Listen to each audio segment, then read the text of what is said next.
Hello student. अभी हम लोग मिल रहे हैं कुछ सीखने के लिए, कुछ जानने के लिए।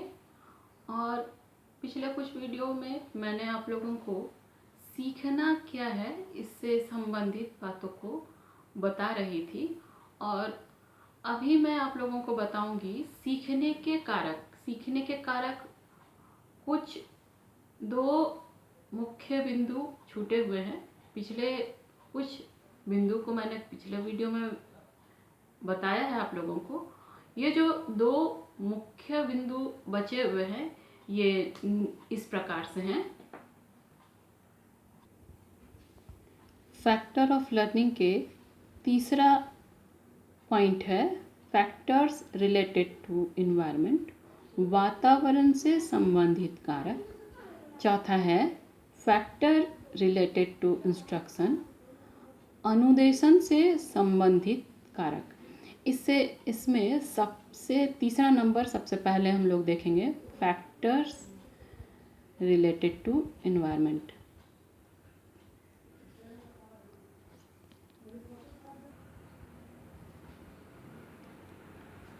फैक्टर रिलेटेड टू एनवायरनमेंट जिसका सबसे पहला बिंदु है फिजिकल एनवायरनमेंट, दूसरा है फैमिली एनवायरनमेंट, पारिवारिक वातावरण, तीसरा है द सोशियो इमोशनल एनवायरनमेंट, सामाजिक एवं संवेगात्मक वातावरण, और चौथा है appropriate learning material and facility, उचित सामग्री और सुविधाएं।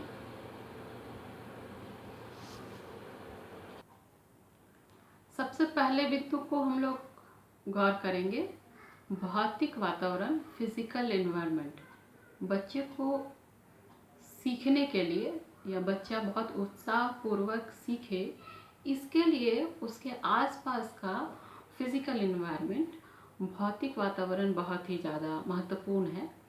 भौतिक वातावरण कहने का मतलब उसके आसपास का जो एरिया है, वो जहाँ उठता है, बैठता है, जहाँ बैठ के पढ़ता है, वो बैठने वाले कुर्सी, टेबल, जिस स्कूल में जाता है उस स्कूल के अगल बगल का वातावरण, उस स्कूल के आसपास का वातावरण, जिस कमरे में वो बैठता है उस कमरे का वातावरण, जैसा स्कूल है उसका वातावरण, सभी कुछ बच्चे को सीखने के लिए बहुत ही ज़्यादा प्रभावित करती है।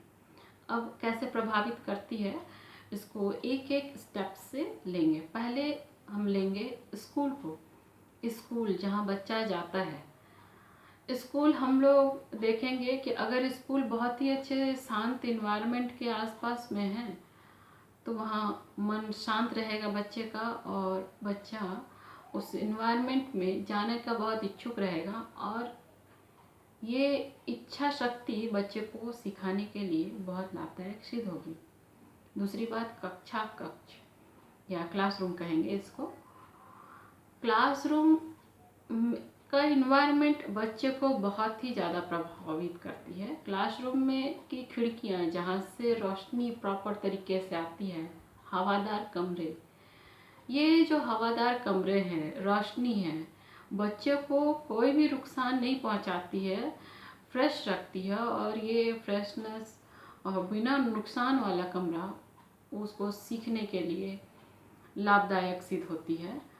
उसी प्रकार से वो जहाँ बैठता है, बैठने वाली कुर्सी, लिखने वाली टेबल, सामने उपस्थित ब्लैक बोर्ड, ये तीनों चीज़ बहुत प्रभावशाली है। ब्लैक बोर्ड अगर ठीक रीति से नहीं है, काला नहीं है, बहुत सारे स्कूल में ग्रीन बोर्ड नहीं है, अभी वाइट बोर्ड का ज़माना है, तो अगर ये सारे ब्लैक बोर्ड है और ये जो बच्चा इसको देख नहीं पा रहा है ठीक रीति से, तो उसकी आंखों में जोर पड़ेगा और वो ठीक रीति से देख नहीं पाएगा, इससे उसके सीखने को प्रभावित होगी। जहाँ बैठता है वो बैठने की जगह कंफर्टेबल नहीं है तो फिर सीखने को प्रभावशाली करेगा। लिखने का जगह ठीक नहीं है तो प्रभावित करेगा। तो ये तीनों चीज़ें अच्छा होना चाहिए जिससे कि बच्चा पढ़ सके, सीख सके बड़े आसानी से। इस प्रकार से भौतिक वातावरण बच्चे को सीखने को प्रभावित करती है। वहाँ का खेल का मैदान जहाँ पढ़ने जाता है वो भी प्रभावित करती है। वहाँ जो गार्डन है, स्कूल में उपस्थित गार्डन है, वो भी प्रभावित करती है। हर चीज़ अगर देखा जाए तो हर चीज़ बच्चों को सीखने के लिए बहुत ही ज़्यादा प्रभावित करती है। उसके आगे है पारिवारिक वातावरण, फैमिली इन्वायरमेंट। ये बच्चे को के मन से जुड़ा हुआ वातावरण है। बच्चा का मन अगर स्वस्थ हो तो बच्चा बहुत ही अच्छे तरीके से सीख सकता है, और इसका सबसे बड़ा असर उसका परिवार करता है। पारिवारिक वातावरण जितना अच्छा होगा, बच्चा बहुत ही अच्छे तरीके से वहाँ सिखाए जाने वाली बातों को सीख पाएगा। लेकिन अगर बच्चा का मन ठीक नहीं होगा, घर का वातावरण जो है वो कलेशपूर्ण होगा, वो ठीक तरीके से सीख नहीं पाएगा। मम्मी पापा झगड़ते होंगे तब भी ठीक ढंग से नहीं सीख पाएगा। क्यों? क्योंकि उसकी इनसिक्योरिटी होगी। मम्मी पापा झगड़ रहे हैं तो उसे डर लगा रहेगा। पापा अगर घर में आर्थिक सुविधा बच्चों को घर के लिए नहीं दे रहे हो, पैसा नहीं दे रहे हो, तो बच्चे में ये इनसिक्योरिटी रहेगा कि अगर पैसा नहीं रहेगा तो फिर क्या होगा। मम्मी पापा के बीच में मारपीट वाली स्थिति होती है। वो जिस घर में रहता है वहाँ का ये झगड़ा होता है, बच्चा परेशान रहता है, तो ये सारी बातों का असर उसके पढ़ाई में होगा। पढ़ाई में कैसे होगा? वो जब पढ़ने जाएगा तो उसके मन में केवल घर की कला से संबंधित बातें चलती रहेंगी और पूरी रीति से वो पढ़ाई में अपना पूरा फोकस नहीं दे पाएगा। ये फोकस नहीं देने के कारण से बच्चा सीख नहीं पाएगा। तो इस प्रकार से पारिवारिक वातावरण बच्चे को सीखने के लिए बहुत ही ज़्यादा लाभदायक सिद्ध होती है। तीसरा है सामाजिक एवं संवेगात्मक वातावरण, socio emotional environment. Socio emotional environment कहने का अर्थ है कि बच्चा जिस समाज में रह रहा है, वो समाज जिस प्रकार का होगा, ठीक उसी प्रकार का उसके अंदर स्थिति उत्पन्न होगी, उसके अंदर उसी प्रकार का मन विकसित होगा, और इसके रहने के कारण से उस वातावरण का रियल इफ़ेक्ट बच्चे पे पड़ेगा। हम देख सकते हैं कि जिस समाज में या जिस लोकेलिटी में जिस प्रकार के बच्चे रहते हैं, उस लोकेलिटी का पूरा प्रभाव बच्चे पे पड़ता है। अगर हम देखें, अगर स्लम एरिया में किसी खास एरिया में बच्चे आपस में झगड़ते हों, लोग आपस में एक दूसरे से लड़ाई झगड़ा करते हों, गाली गलौज करते हों, इसका सीधा असर बच्चों पे पड़ता है। और ये जो सीधा असर बच्चों पे पड़ रहा है, तो बच्चे उसी तरह से रिएक्ट करेंगे। उसकी मानसिक स्थिति, उसकी भावनात्मक स्थिति भी उसी प्रकार से बनती जाएगी जिस समाज में बच्चा रह रहा है, और इसी प्रकार से वो भी वही बातें उसके पढ़ने को भी प्रभावित करेंगे। नेक्स्ट है उचित सामग्री और सुविधाएं, appropriate learning material and facilities. अब सीखने को ये बहुत ही ज़्यादा प्रभावशाली सिद्ध करती है।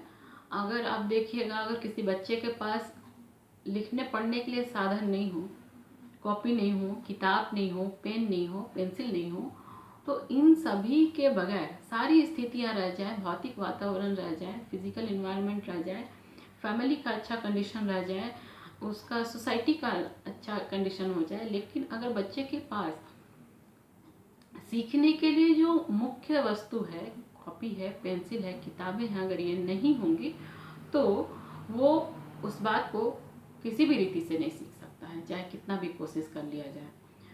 अगर आप देखें तो आज सरकार ये सारी सुविधाएं मुहैया करा रही हैं बच्चों को सिखाने के लिए। पुस्तकें और कॉपियाँ और बहुत सारी बातों को, बहुत सारी वस्तुओं को वो दे रही हैं बच्चों को, ताकि बच्चे सीख पाएँ। अगला है,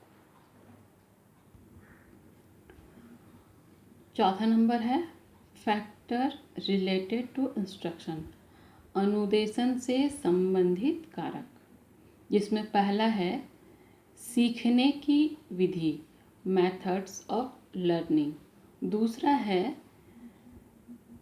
new learning from previous learning, नवीन ज्ञान को पूर्व ज्ञान से संबंधित करना। और तीसरा है परिणाम का ज्ञान, नॉलेज ऑफ अचीवमेंट।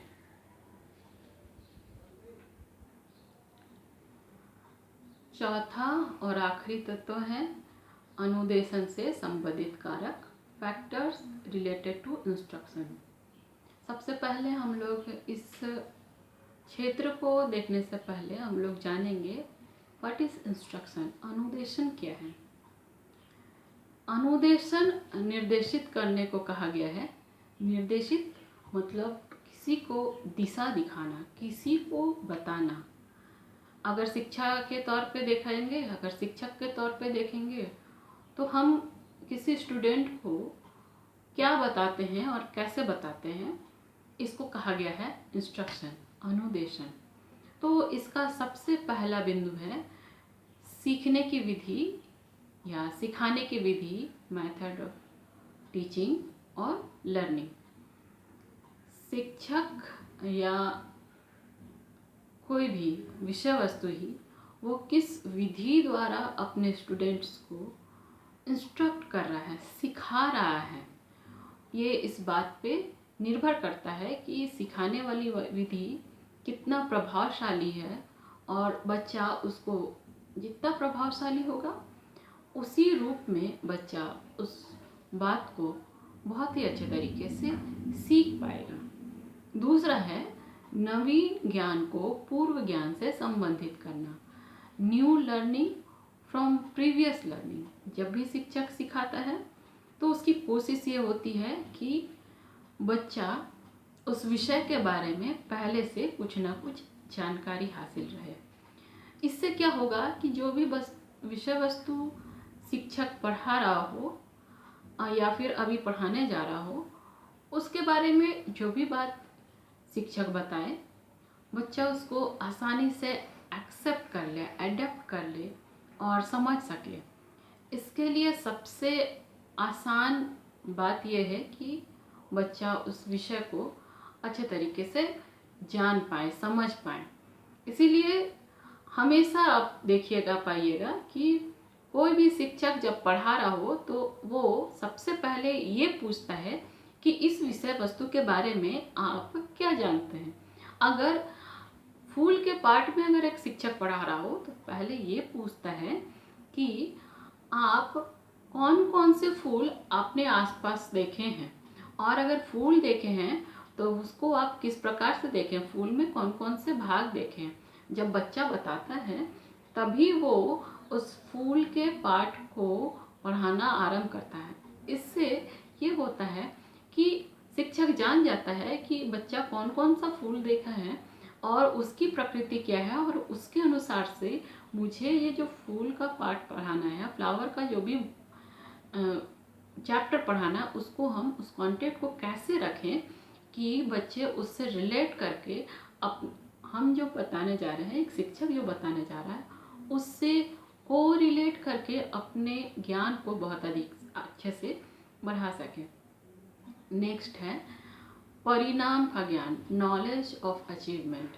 पहले भी मैंने बताया है, जब भी टीचर पढ़ाया हो तो उसके बारे में बीच बीच में जब वो बताते जाता है कि आपके अंदर कहाँ गलती है, आपने कौन सा फैक्टर या कौन सा टर्म नहीं जाना है, वो उसके बारे में क्लियर नहीं है, इसके बारे में जब शिक्षक बीच बीच में उसको बताते जाता है तो इससे ये होता है कि बालक उस विषय वस्तु को अच्छे तरीके से जान जाता है और अपनी गलतियों और कमियों को भी जान जाता है और उस विषय को अच्छे तरीके से सीख जाता है।